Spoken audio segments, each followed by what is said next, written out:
This is The Clash, where the real world clashes with a true Christian worldview. Join former professional wrestler Chris Whaley, known as the Masked Saint, who is an author, pastor, and teacher that brings his wrestling skills into the squared circle and tackles real-life issues. Along with Jeff Dixon, best-selling author, internationally known teacher, leader, and pastor who is not afraid to tackle the tough issues of the world we live in. Together they form a tag team of wisdom in The Clash.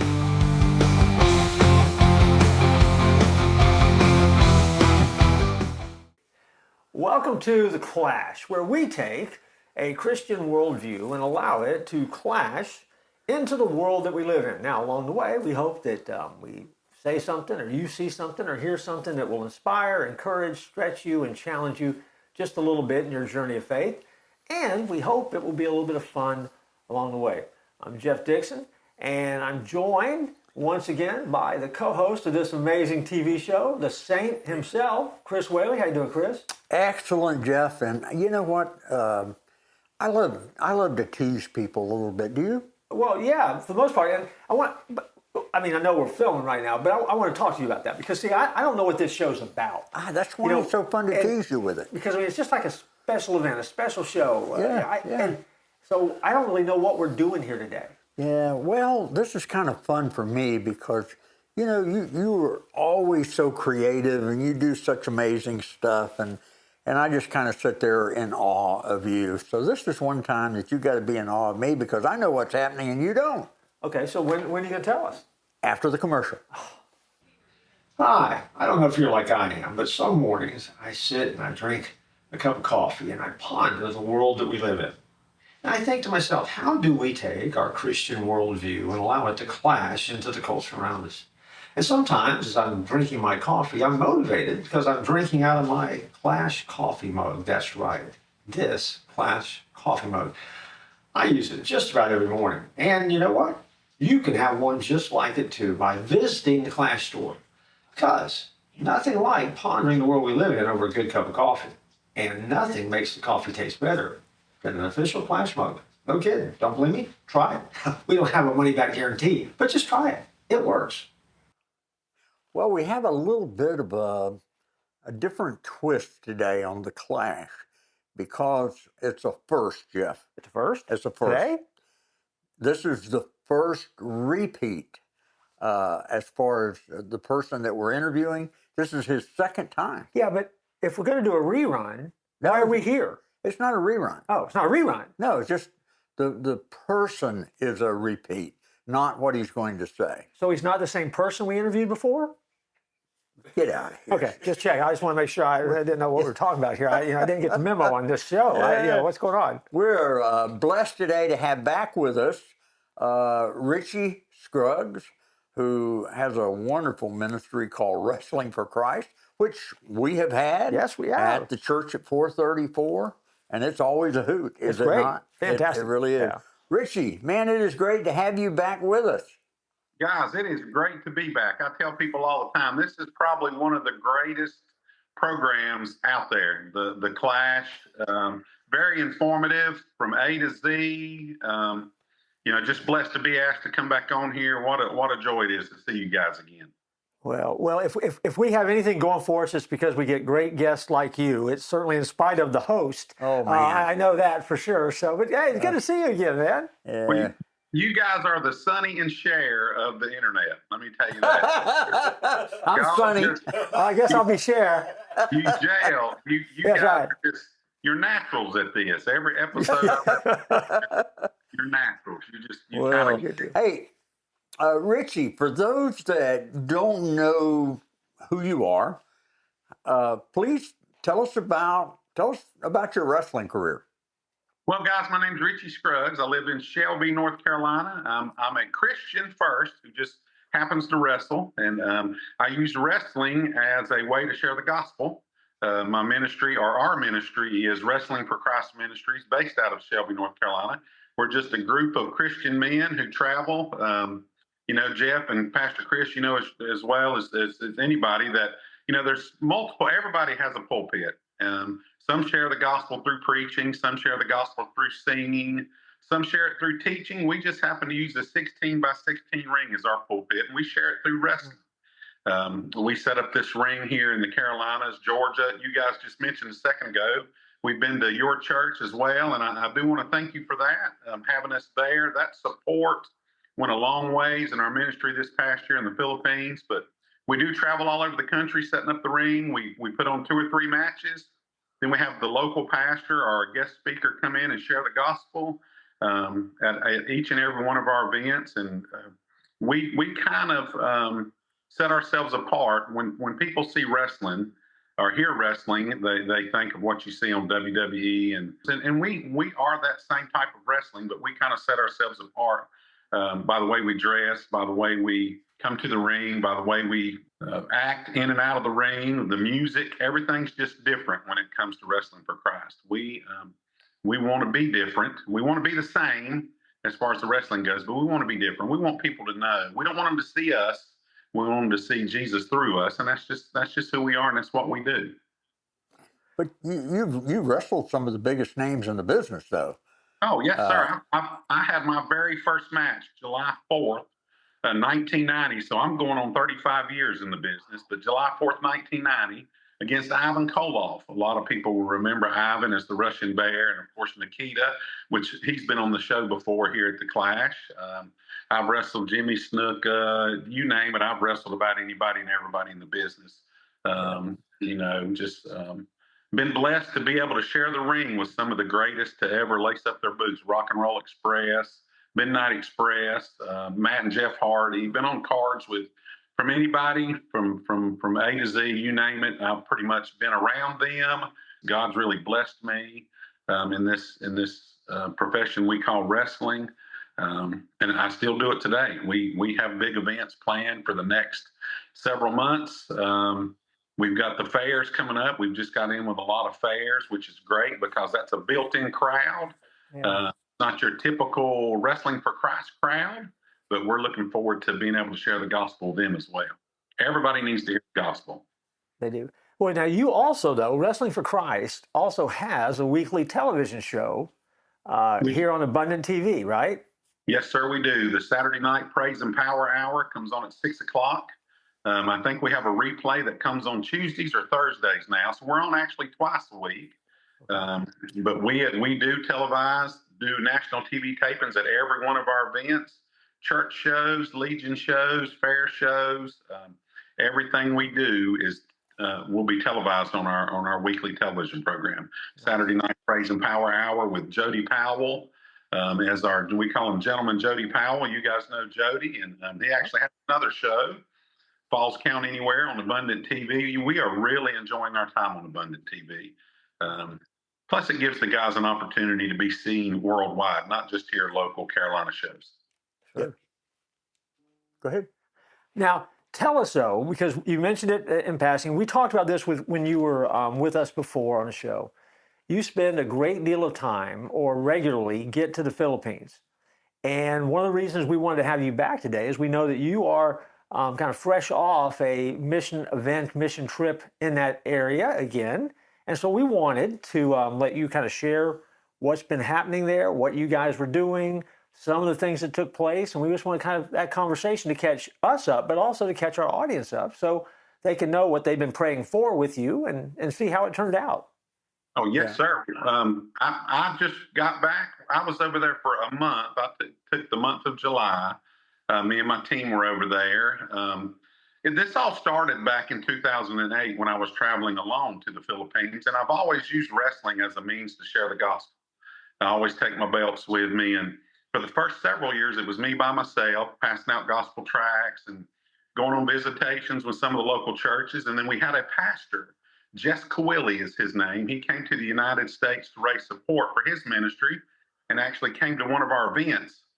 And he had asked me, he said, Brother Richie, if I build a ring in the Philippines, will you come? And I said, yes, sir, we will. So in 2017, he built a 16 by 16 ring. 2019, we made our first trip over there as a team. We wrestled at a lot of local national high schools there in the Philippines. And so it started there in 2019. But to get you up to date, we were there this past July 1st through the 16th. We ran 5 wrestling crusades. And not only do we wrestle, I tell people all the time, it's bigger than wrestling. It's not just the wrestling. The wrestling is the cake, but sharing the gospel is the icing on the cake, is how I tell everybody. But this year we got to get involved in feeding the community ministry. We did 2 of those, fed several thousand children and their families. We did a back to school drive, the Wrestling Christ Ministry team did, where we bought school supplies and handed them out to the children over there at several of our events. We also pass out Bibles at our local events there. But we did 5. And we saw 3,200 Filipinos of all ages come to know Christ through those 5 wrestling crusades. Wow, that's incredible. That's fantastic. So guys, what we do is the shows that we run here in the States, and the shows like we ran at your church there, Brother Jeff, all that support goes to the ministry, which gets the team over there. And while we're there, everything is free to the Filipinos. We don't charge anything for any of these events. And I think our smallest crowd this year was about 4,000. We got 4,000. We've actually wrestled in front of 15,000 over there. We've actually been in the ring and been able to look while we're in the ring, and they're up in the trees, they're standing on rooftops, they're standing on fences, just to see the Americans and to hear the gospel. They are so receptive to what we're doing. And I tell people this all the time, it's hard to believe that you can actually go somewhere in this world and they've not heard the gospel. But guys, we go to places over there, like the indigenous tribes. We wrestled in Dingalan, Aurora, and I want to say there was about 5,000 at that event. But they are indigenous people. They don't have a language, but those pastors have been able to share the gospel in their own way. And at that event alone, we had over 1,000 accept Christ. Wow. So well, how did they find? I mean, so when you move into these areas like you were just talking about, I mean, how do folks find out you're there? How do you get ramped up and set up for that? Well, Pastor Jess is actually our host pastor, and he has a younger brother, JP. They're both pastors. JP is in Metro Manila, which is the largest city in the Philippines. He has a couple of churches there that he pastors. He goes out to a lot of the local schools, to the local communities, and pretty much does all the advertising for us. And it's funny, and it's not us, guys. Like I said, it's not us. But when they say professional wrestling, it draws a crowd. Wrestling here in the States is the same way. When they think professional, and they don't care who you are. You could be Tom Sawyer and Huck Finn out there wrestling each other. Wrestling. They cheer for the good guys just as much as they do the bad guys. It's just always action-packed. I tell people this too, guys. We draw them into the table and we let the local pastors feed them. And what I mean by that is we bring them to the show, to the ring, and then the pastors share the gospel with them. And we're talking 4,000, 5,000, 6,000 people, but when Pastor Jess or Pastor JP gets in the ring to share the gospel, you can hear a pin drop. Yeah. They are that receptive to what he has to say. And it's just amazing how it works. God's really blessed us through this ministry. It works here in America, but it's different when you're there. They don't have we reach the poorest of the poor. And what I mean by that is we have people come to these shows, Filipinos that come to these shows with barely any clothes on. Most of them have no shoes. Most of them haven't eaten. That's why we did the feeding ministry this year, which was unbelievable, getting just to feed them for free. And it was just spaghetti with hot dog weenies chopped up in it. And you'd be amazed at the number of Filipinos that have never had spaghetti. They don't even know what it is. Yeah. But just to see them on those styrofoam plates, eat that spaghetti, and guys, I could take those plates back to the grocery store. They are that clean when they get through eating. It's amazing. So it is bigger than the wrestling. We do get to share the gospel, not just at the wrestling events. We share it at the vacation Bible schools that we hold. We go out into the villages. Like I said, we go out into the poorest of the poor, knock on doors, and they just love to hear the gospel. They love they're such happy people anyways. They're not spoiled. They do not realize that they don't have anything. They got the best of everything. And that's just the way they look at it. They got the best of everything. If they just get one meal a day, one meal every 2 days, they are so thankful for everything. So then we get to present the gospel to them. It's just amazing to see the look in their eyes for them to think, you mean there's somebody that loves me here in the Philippines? There's somebody that loves me this much that they sent their son to die for me so that I could live for. It's just that easy. If it were only that easy in America, here around the Carolinas, Georgia, but it's the easiest thing to do in the Philippines. They want to hear the gospel. They want to hear it. They want to know it, and they want to live it. And we found out this year, and guys, I could ramble on and on, but I found out this year that our first event in 2019, we had close to 500 professions of faith. And I found out this past trip that a majority of those young people that got saved at that event have now went on to Bible school and are working full time in the ministry. Wow. Wow. Wow. That's incredible. Well, one of the things I was going to ask too is because of the way it's set up, and again, we're looking at this from stateside, right? So we don't know. So you have that wrestling event. 1,000 come to know Christ. You may not even know the answer to all of this, but how does then your local pastors there jump in and try to follow up with that crowd? What happens when you're gone? Well, what they do, and it's kind of like we do here, they find where, and there's not a lot of Baptist churches over there. There's a lot of Roman Catholic churches, but they find areas to promote these events where they already know there's a few local churches, and they invite those pastors, youth pastors, worship leaders, so to speak, to these events. And then they just follow up with them. It's amazing when you say, hey, listen, now that you've accepted Christ, I don't know if you knew this or not, but there's a church just a mile down the road here that we would love for you to come join, visit the pastor. And if the pastor's there, of course, they introduce them to that local pastor. But it's amazing how that works, how they just, Pastor Jess and Pastor JP know the right areas. We did two national high schools this year, which had quite a few local churches in the area, and it was just, it's that easy, but they plan it out. There's a strategy to it, where we wrestle at. Like when we did the indigenous tribe, we wrestled up on top of the mountain in Dingalana Aurora, and we wrestled right there on the property of the local church, and they were just coming out of the jungle. And when I say coming out of the jungle, you could see them coming up the hill. They knew something was going on. They knew there was an event happening. They heard the cheering. They heard the screaming, hollering. They saw the ring. Guys, that was one of the shows where you could look out, and they were on top of the coconut trees, just propped up in the leaves and the limbs of the coconut trees, watching that event. And then those local pastors just have a way of getting the scripture to them in their native tongue. You'd be amazed. I tell people all the time, it's you can see it on the pictures and the videos that I share, but to be able to be hands-on, it's a whole different thing when you're there with your hands on it. I don't know how else to explain it. Now, Richie, in talking with you, when you go over there, I think you usually have more guys that go with you when you go. This year was a little different, was it not? That you even had one person that ended up having to have surgery and wasn't able to go with you. So how many guys did you have, and how did you pull that off? Believe it or not, Travis is one of our main guys. Travis has been with the ministry from the get-go. He had major surgery. It was, at one time they didn't even know if he was going to survive, but he had major blood clot issues in his legs. And from his ankle up to his hip, he had over 100 stitches where they had to go in and remove blood clots and reroute blood vessels and veins.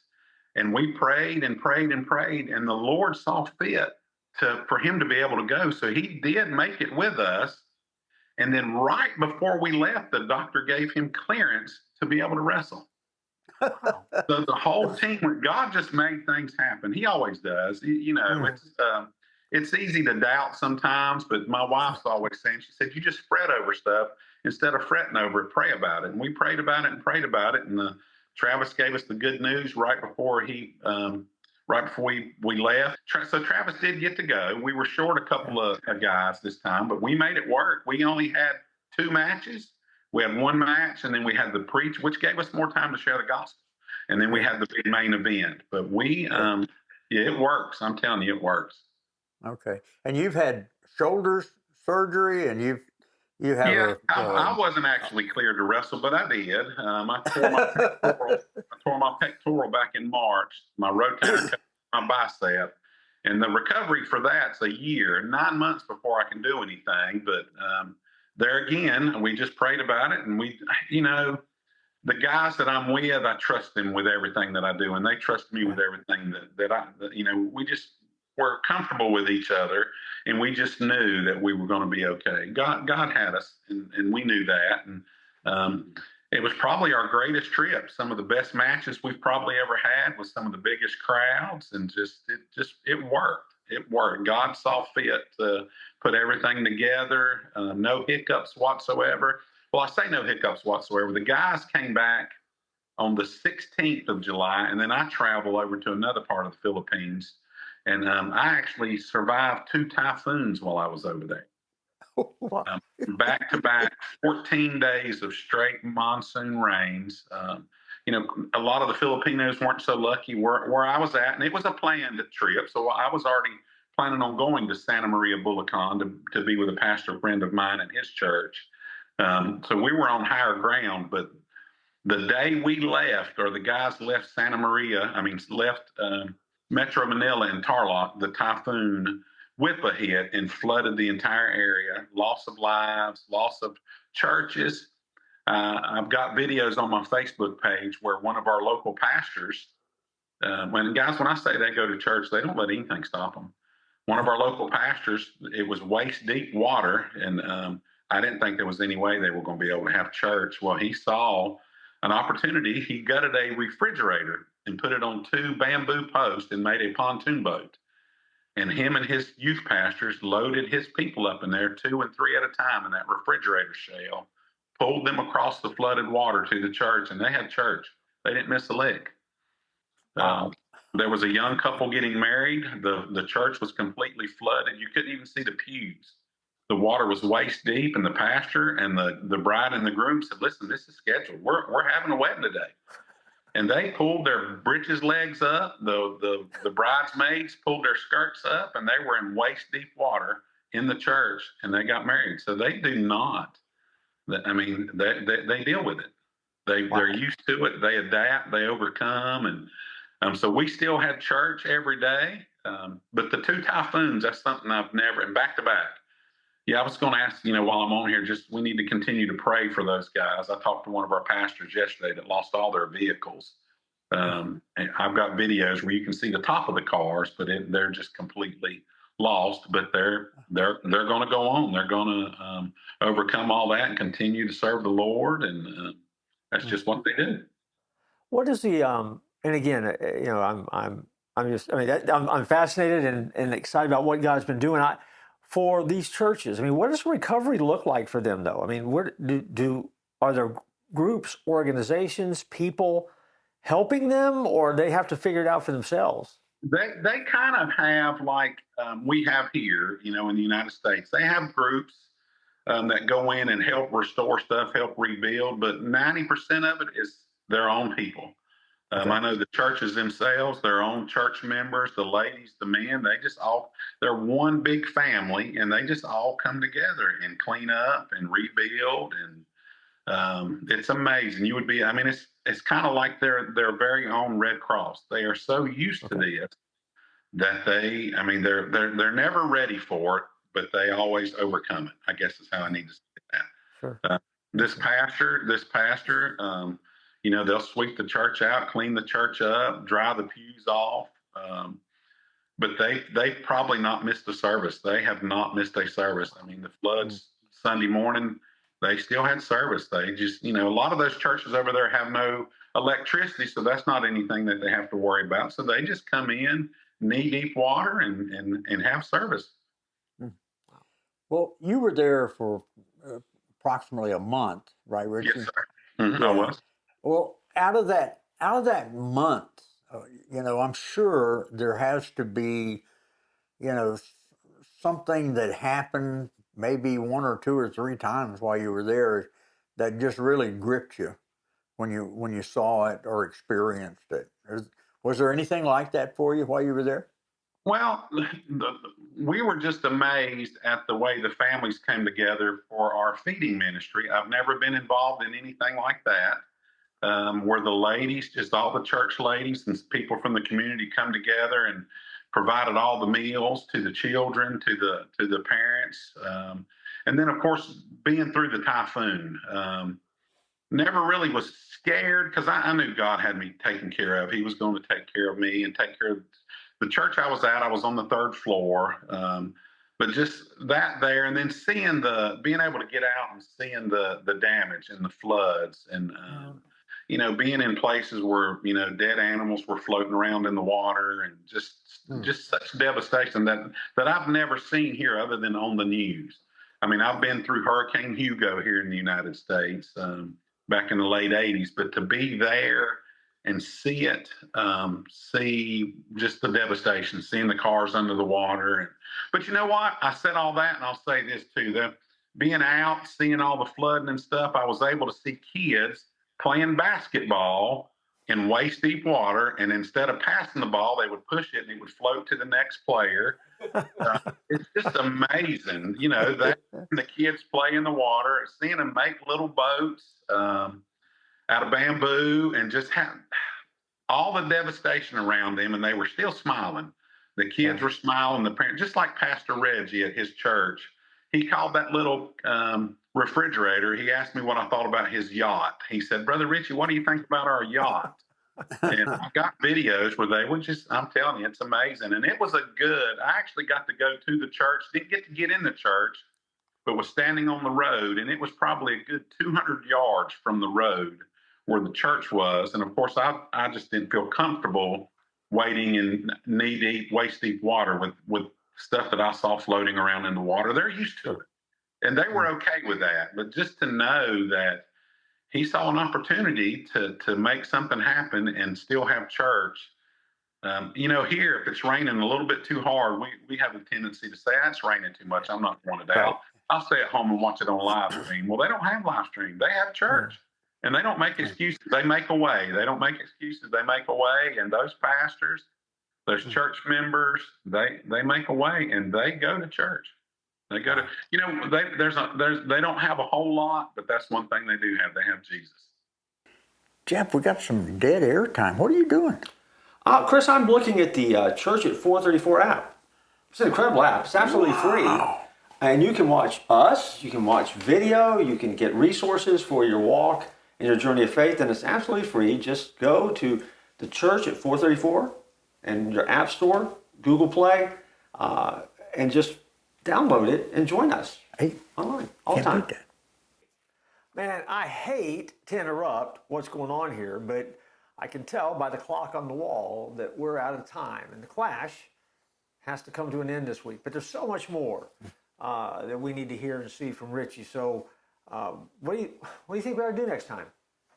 I think we ought to carry this on and listen to the rest of what Richie's got to say. What do you think? So we're going to do a part 2? Oh, excellent. Yeah, why not? By all means, let's do it. Yeah, I want to do that. Is there anything that just really kind of stood out to you in this first episode? Well, I love Richie's heart. I love what he does.